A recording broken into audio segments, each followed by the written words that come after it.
The HM arrived at Kepler 442b just as the sun was setting over the mining colony. Lisa pressed her face against the viewing window and saw the damage immediately. Twisted metal and broken equipment scattered across the landscape like a giant's toys. The colonists had built thick walls around their living areas, turning their home into a fortress. Captain Jake Sullivan guided their ship to land near the main colony buildings. Before they could even power down, a group of colonists ran toward them. Lisa recognized Helen Foster from the emergency message, but the woman looked even more tired now. "Thank goodness you're here," Helen said as soon as they stepped outside. "The creature appeared again yesterday. It destroyed our main water processing plant. We're down to emergency supplies." Commander Alex Rivera immediately started asking about weapons and defensive positions. Lisa, however, walked toward the damaged area to see what the creature had actually done. The water plant was a mess of bent pipes and broken concrete. But as Lisa studied the damage, she noticed something interesting. The destruction followed a specific path leading directly toward the sealed mining entrance. "Helen," Lisa called out, "can you show me exactly where the creature first appeared?" "Dr. Morgan, we don't have time for research right now," Alex interrupted. "We need to prepare defenses before it comes back." "This is important," Lisa insisted. "Understanding the creature's behavior might be the key to stopping it." Helen looked between them, clearly stressed. "The entrance to the deep mines is about 2 kilometers north. That's where it first broke through 6 months ago?" Lisa asked for a vehicle, and despite Alex's protests, Helen agreed to take her there. The drive was bumpy over the rough terrain, and Lisa could see more damage along the way. But again, the destruction seemed to follow a pattern, all leading in the same direction. The sealed mining entrance was a massive concrete wall built into the side of a hill. Heavy metal doors were welded shut, and warning signs covered every surface. Lisa could see where the creature had clawed at the barriers, leaving deep scratches in the metal. "This is where it comes from?" Lisa asked. "Every time," Helen replied. "It breaks through the ground somewhere around here, then heads straight for the colony. We think it's trying to hunt us." Lisa knelt down and studied the ground. She could see the marks where something huge had moved through the dirt. But the tracks told a different story than Helen believed. "These marks," Lisa said, pointing at the disturbed earth, "they don't show a creature leaving this area to hunt. They show something trying to get back inside." "What do you mean?" Lisa stood up and brushed dirt from her hands. "I think this creature is trying to return to its home underground. When it can't get through your sealed entrance, it gets confused and frustrated. That's when it damages your equipment." Helen stared at her. "You're saying it's not trying to attack us?" "I'm saying maybe it doesn't even see you as enemies." "Maybe. You just happen to be in the way of something that wants to go home." They drove back to the colony in silence. Lisa spent the time thinking about what she had seen. If she was right, then killing the creature wouldn't solve the problem. It would just be murder. That evening, the team gathered in the colony's meeting room. Maps and diagrams covered the walls, showing the layout of the underground mining system. Lisa studied them carefully while the others discussed battle plans. "The creature appears every 8 to 10 days, Alex explained to the room full of colonists. "We can predict when it will show up next and be ready with heavy weapons." "Our weapons don't work," a colonist named Ben Clark said. "We've tried everything." "The Darwin has military-grade equipment," Alex replied. "We'll set up a perimeter and catch it when it emerges." Lisa looked up from the maps. "What if we didn't try to fight it?" The room went quiet. Everyone stared at her. "Dr. Morgan," Helen said carefully. "This creature has killed 17 people. We can't just ignore it." "I'm not suggesting we ignore it. I'm suggesting we try to understand it first." Lisa moved to the front of the room. "Look at these mining reports. 6 months ago, your deep drilling broke through into a massive underground cave system. The reports mention water sources and what looked like some kind of ecosystem. We sealed that area immediately after the first attack," Helen said. "Exactly. You cut the creature off from its natural habitat," Lisa pointed at the diagrams. "Every time it appears, it tries to reach those sealed areas. When it can't, it gets desperate and starts breaking things. Engineer Paul Davis nodded slowly. The geological surveys did show unusual formations down there. Almost like someone had been living in those caves for a very long time. Someone? Alex asked sharply. Something, Paul corrected. But Lisa might be right. What if we accidentally destroyed its home? A colonist near the back of the room spoke up. Even if that's true, how does it help us? The thing is still dangerous. Lisa had been thinking about this problem all day. What if it's dangerous because it's scared and hungry? Think about it. Its home is gone, its food sources are cut off. Wouldn't you be desperate too? You want us to feel sorry for the monster that killed our friends? Then Clark's voice was angry. I want us to consider that maybe those deaths were accidents, Lisa replied gently.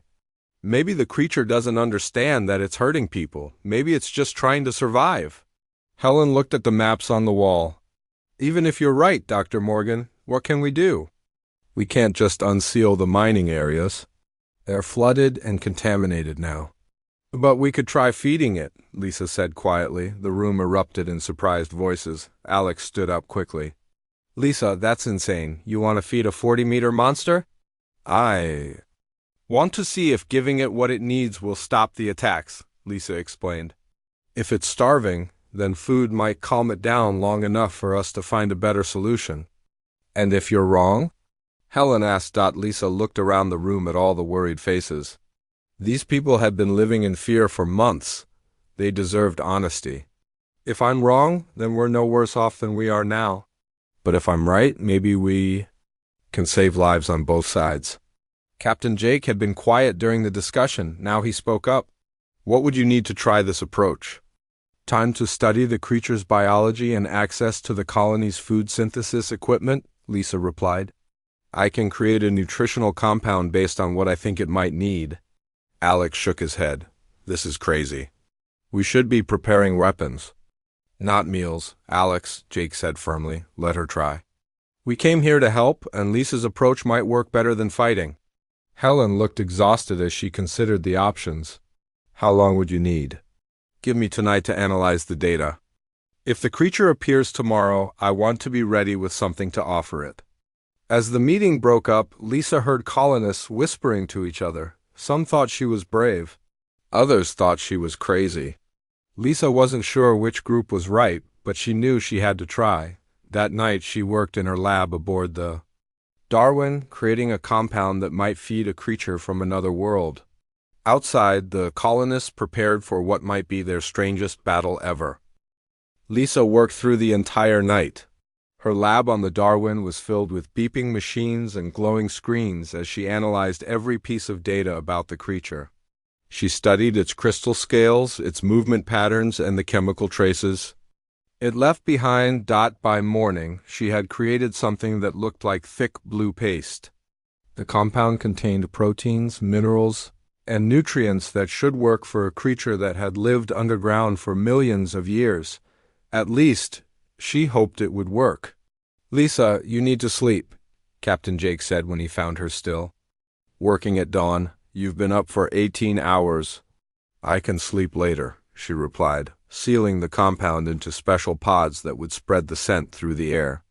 According to the pattern, the creature should appear sometime today.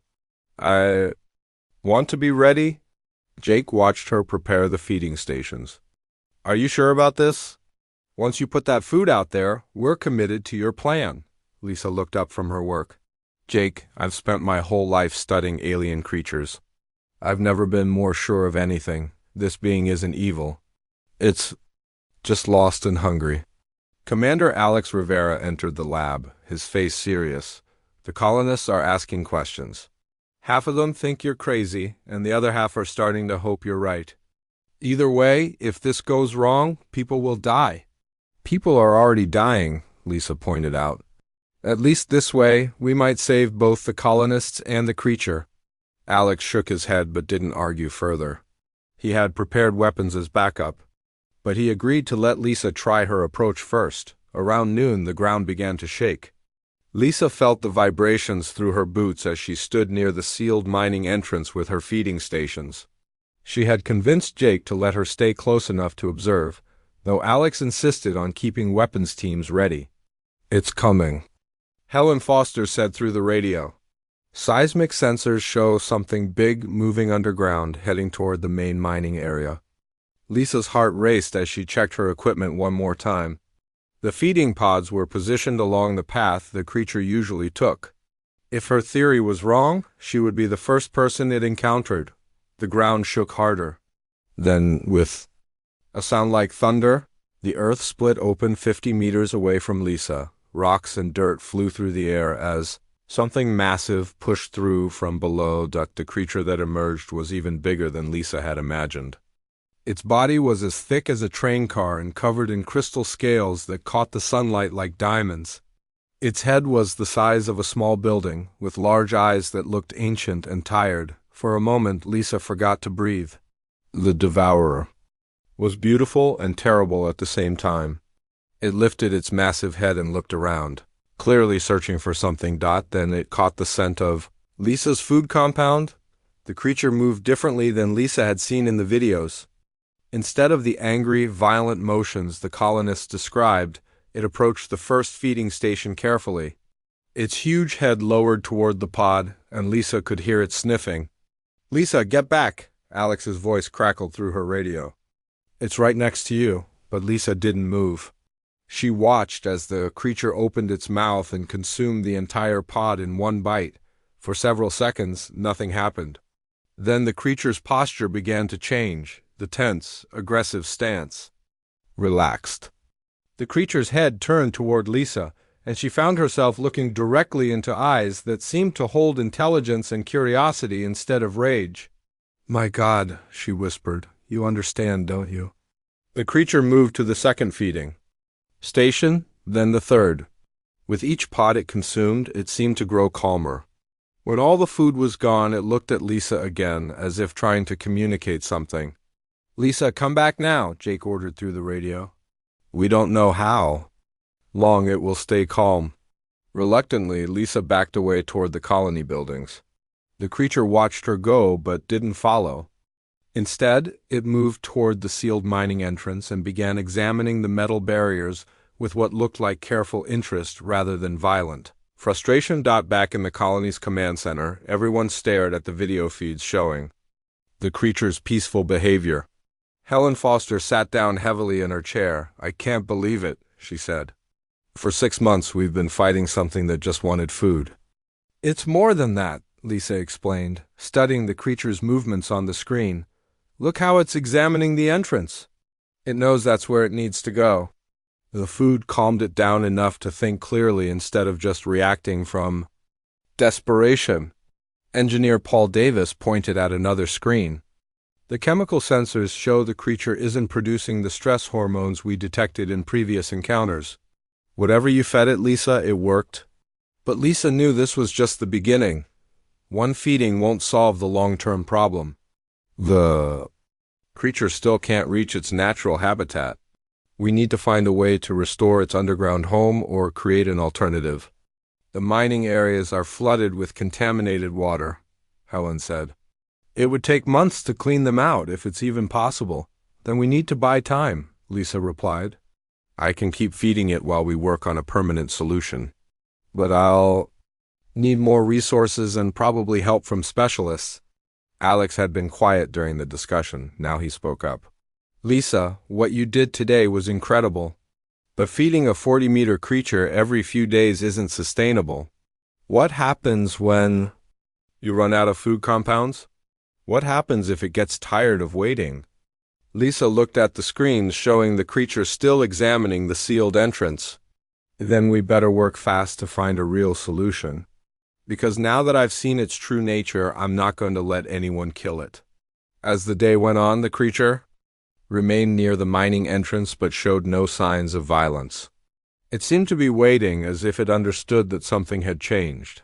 That evening, Lisa sent a detailed report to the Galactic Research Council, requesting immediate assistance from xenobiology specialists and ecosystem restoration experts. She also began working on a more efficient food synthesis process. "You realize what you've done, don't you?" Jake asked as they watched the sunset over the colony. The creature was still visible in the distance, resting peacefully near the hillside. "I fed a hungry animal?" Lisa replied. "No," Jake said with a smile. "You proved that sometimes the best way to solve a problem isn't to fight it. You showed that understanding can be more powerful than weapons." Lisa nodded, but she knew the real test was still coming. The creature trusted her enough to accept food, but building a lasting solution would require much more than a few meals. She had opened the door to communication with an alien intelligence, and now she had to figure out how to walk through it. The next few days would determine whether her approach could truly save both the colonists and the creature, or whether she had simply delayed an inevitable tragedy. 3 weeks had passed since Lisa first fed the creature. Every day she placed food near the sealed mining entrance, and every day the creature appeared to eat peacefully. The colonists had stopped hiding in their buildings, though they still watched from a safe distance. Lisa had learned to recognize the creature's moods. When it was hungry, it moved slowly and kept its head low. After eating, it would rest near the entrance and sometimes make soft humming sounds that vibrated through the ground. "It's trying to communicate," Lisa told engineer Paul Davis as they worked on their latest project. They have been developing a water filtration system to clean the contaminated underground areas. "What makes you think that?" Paul asked, adjusting a filter component. "The humming patterns change depending on what's happening around it. When children from the colony get too close, the sounds become warning calls. When I approach with food, they sound almost happy." Paul looked skeptical. "You think it has emotions?" "I think it's more intelligent than we ever imagined," Lisa replied. "Yesterday I tried something different. Instead of just leaving the food and walking away, I sat down nearby and talked to it." "Talked to it?" Lisa nodded. "I know it sounds crazy, but I described what we were trying to do with the water cleaning system. The creature listened to every word. Its eyes followed my gestures when I pointed at the sealed entrance." "Lisa, you're starting to worry me," Paul said gently. "This is still a dangerous alien creature." Before Lisa could answer, her communication device buzzed. Captain Jake's voice came through clearly. "Lisa, we have visitors. 3 ships just entered orbit, and they're asking to speak with you specifically." Lisa and Paul hurried back to the colony's command center. On the main screen, they could see 3 sleek vessels hovering above the planet. Lisa recognized the markings immediately. "Galactic Research Council," she said. "They got my report." Helen Foster looked concerned. "What kind of report?" "I asked for help from xenobiology specialists and ecosystem experts," Lisa explained. "If we're going to restore the creature's habitat, we need people who understand alien environments." An hour later, Lisa stood in the landing bay watching 3 newcomers exit their shuttlecraft. Dr. Emma Roberts was a tall woman with gray hair and kind eyes. Dr. Mark Thompson specialized in alien psychology, and Dr. Nina Patel was an expert in underground ecosystems. "Dr. Morgan," Emma said as they shook hands, "your report was fascinating. We've never heard of a successful peaceful contact with a creature this large and potentially dangerous." "It's not dangerous when its needs are met," Lisa replied. "Come on, I'll show you." They walked to the observation area where the creature could be seen resting near the mining entrance. The 3 specialists stood in amazed silence.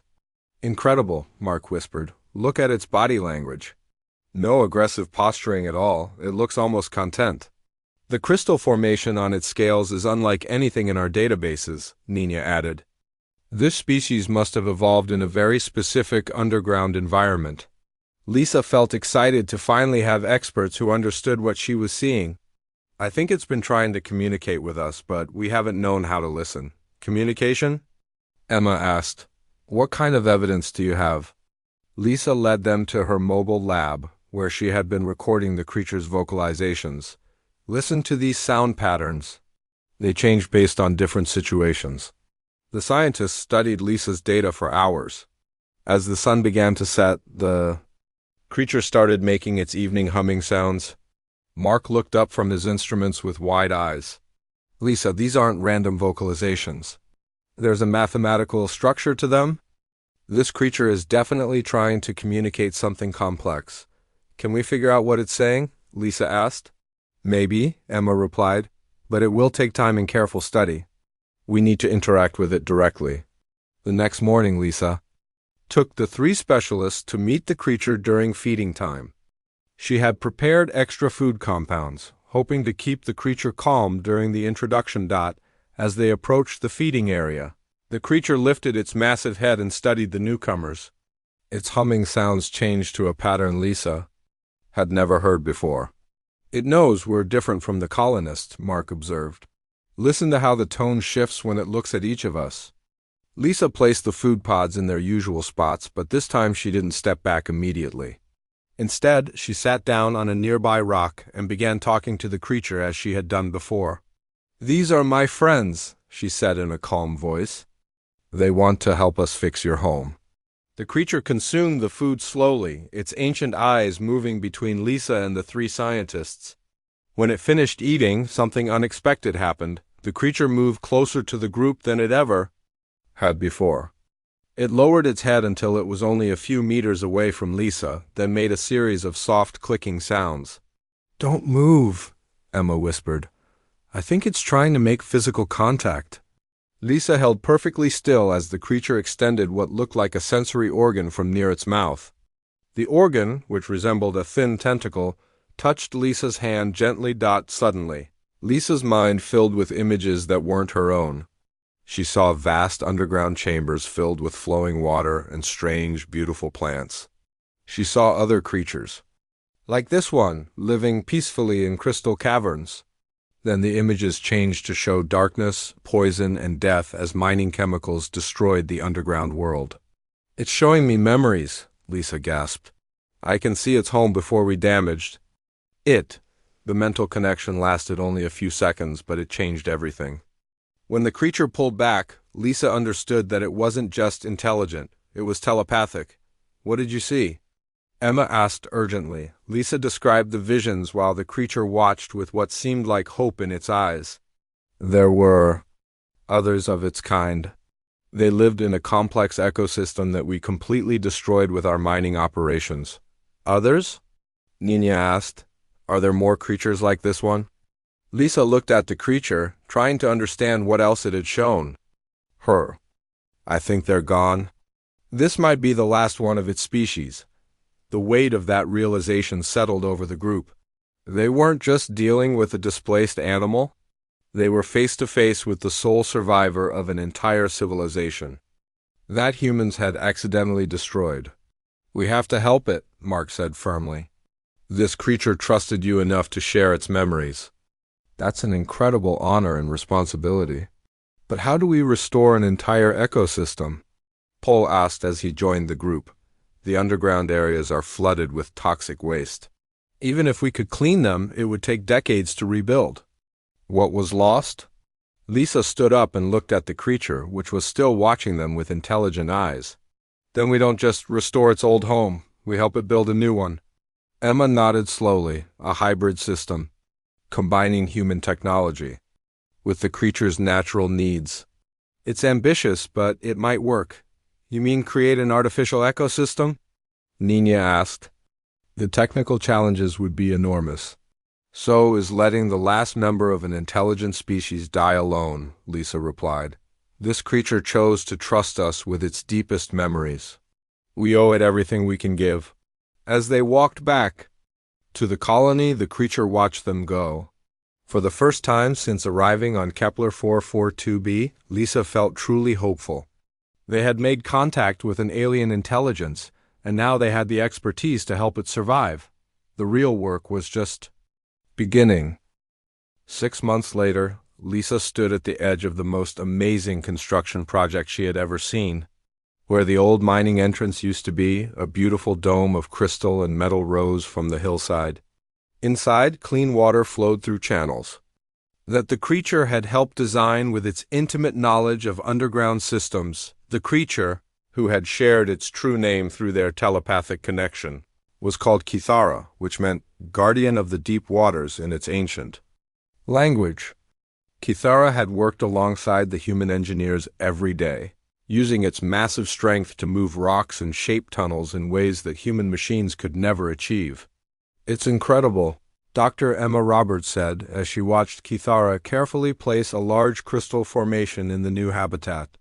"I've never seen cooperation like this between species." Lisa smiled as she watched her friend work. Over the months, she had learned to communicate with Kithara through a combination of telepathic images and simple gestures. The creature's intelligence was far greater than anyone had first imagined. "The water filtration system is working perfectly," Engineer Paul Davis reported. "The contamination levels are down to almost zero. Kithara should be able to live in the new chambers safely." But Lisa had learned that Kithara needed more than just clean water and shelter. The creature was lonely, the last of its kind in a universe that had become too quiet. "Dr. Morgan," a young colonist named Amy Chun called out.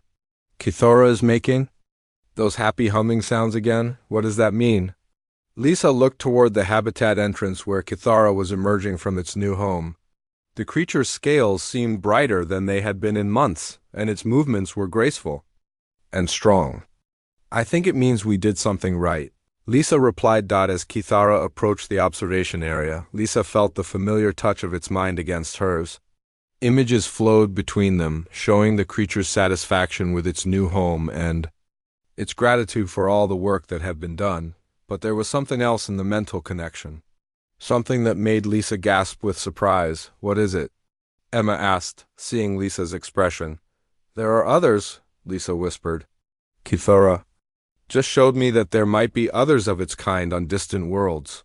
The revelation changed everything.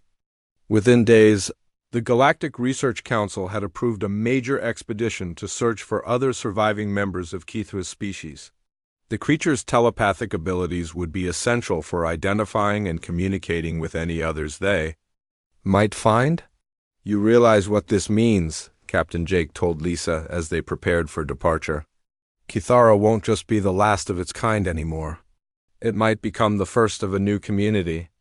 Lisa nodded, watching as Kithara carefully examined the special transport habitat they had built on their ship. The creature had agreed to leave its new home temporarily to help search for others. Like itself, the colony had changed dramatically since Kithra's arrival. What had started as a simple mining operation had become a research station dedicated to studying interspecies cooperation. The economic benefits had been enormous, too.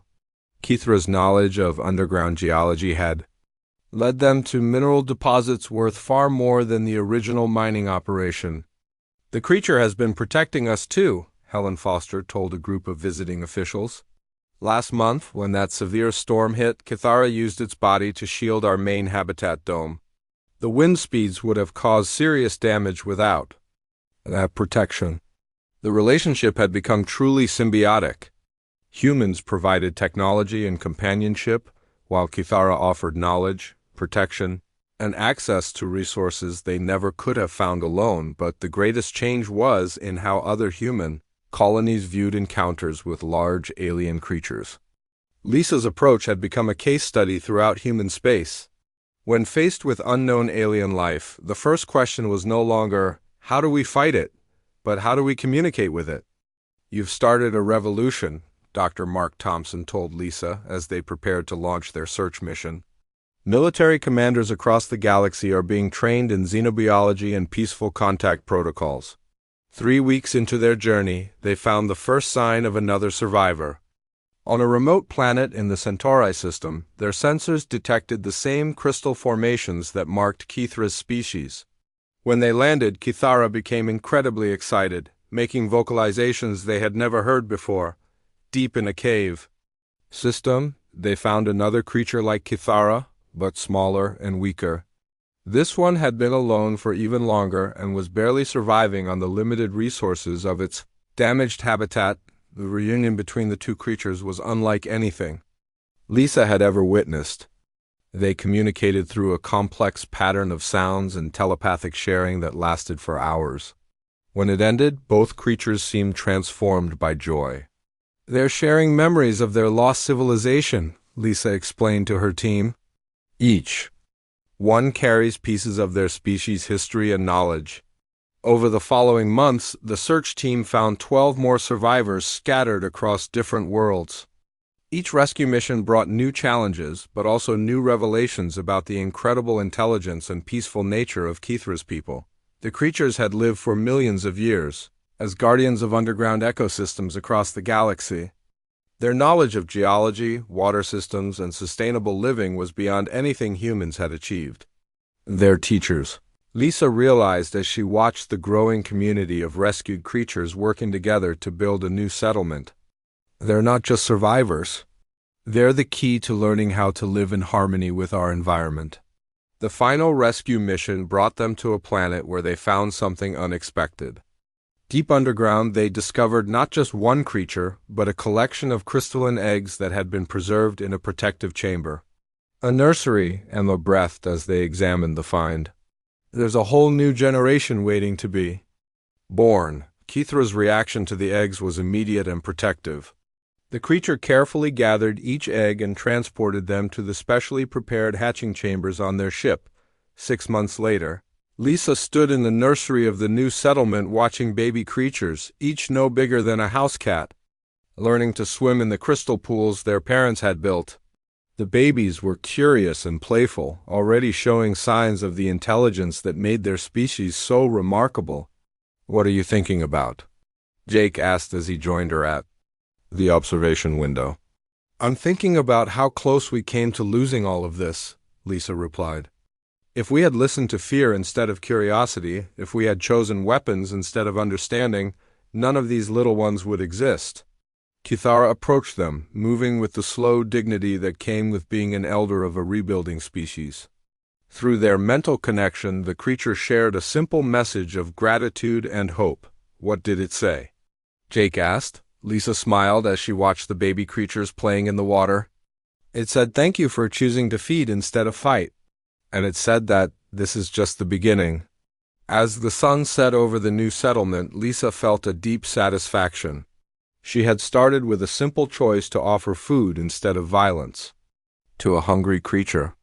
That choice had led to the salvation of an entire species and a new chapter in human history.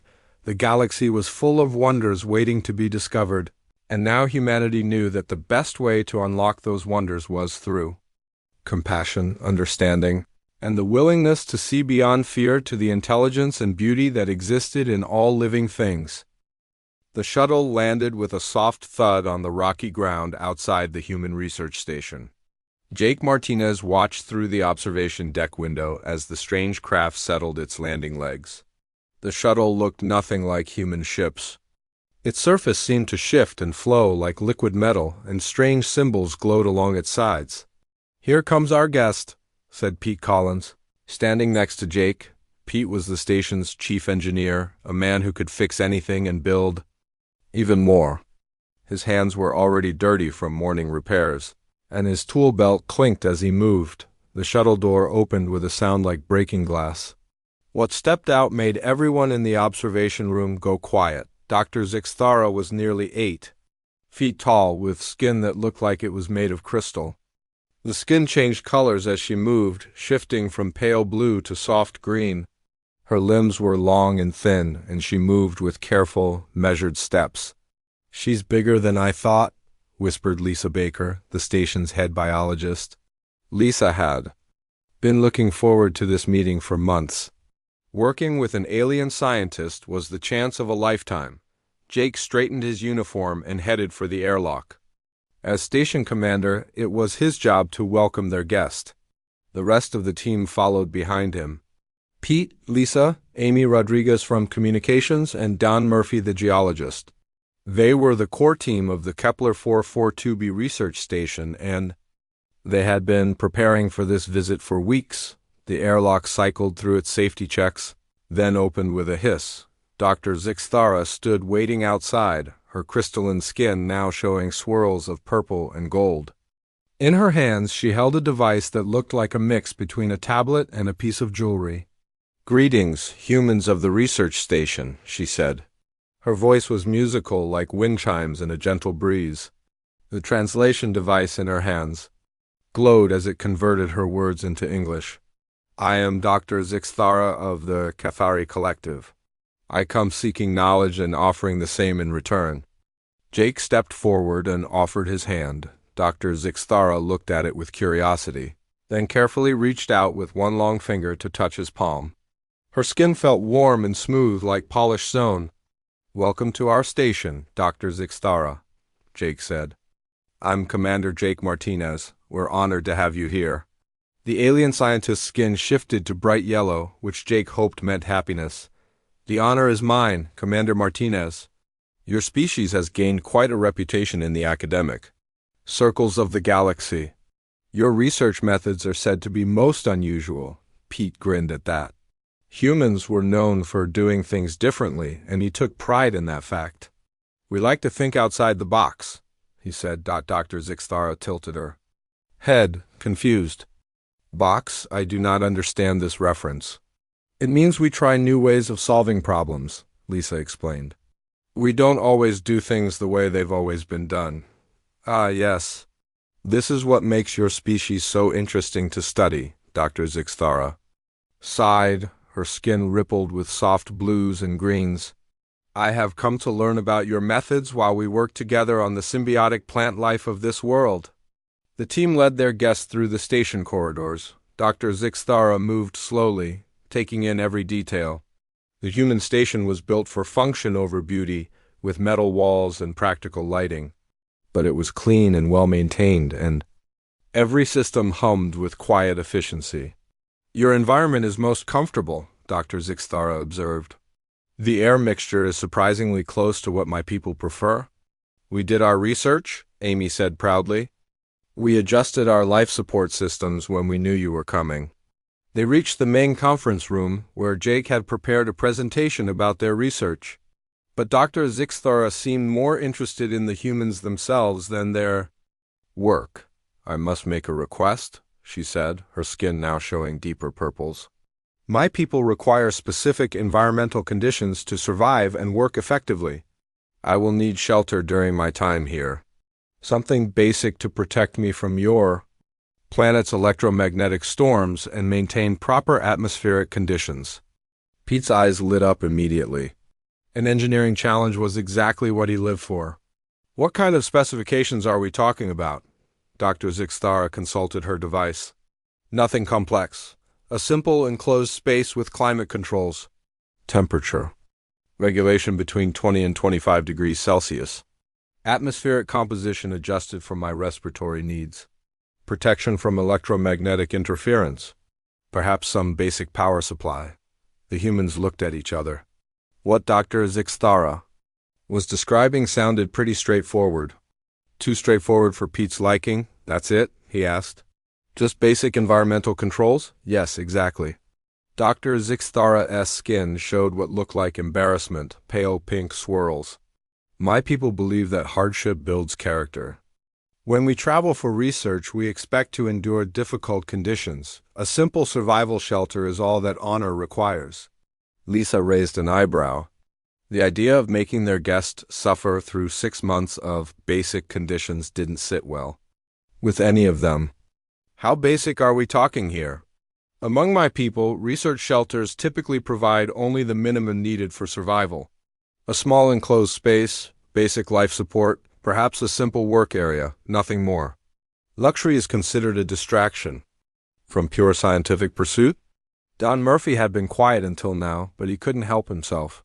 6 months in a box doesn't sound like much fun. "Fun is not the purpose," Dr. Zixthara replied. "Survival and scientific achievement are what matter." The humans exchanged glances again. Jake could practically see the gears turning in Pete's head. Amy was already making notes on her tablet, probably thinking about communication systems. Lisa was nodding slowly, the way she did when she was planning something big. "We'll get right on that," Jake said finally. "Pete, why don't you start working up some plans?" "Oh, I've got some ideas," Pete said, grinning widely. "Some real good ideas." Dr. Zixthara's skin showed pleased yellows and golds. "I am grateful for your assistance. I know this is an imposition, but working together will benefit both our species' understanding of this remarkable world." After showing Dr. Zixtara to temporary quarters in the station, the team gathered in Pete's workshop. The engineer was already pulling up design programs on his computer, his mind racing with possibilities. "So," Jake said, "she wants basic shelter." "Basic," Pete repeated, typing rapidly. "Right. I'm thinking solar power array, full environmental. Controls, maybe some backup systems?" "She said simple," Lisa reminded him. "This will be simple," Pete said. "Simple to use. The engineering behind it, well, that's a different story." He laughed. "I think our idea of basic and her idea of basic might be a little different." "That's what makes it interesting," Don said. "We're not just building her a shelter. We're showing her how humans solve problems." Jake nodded. This was going to be good.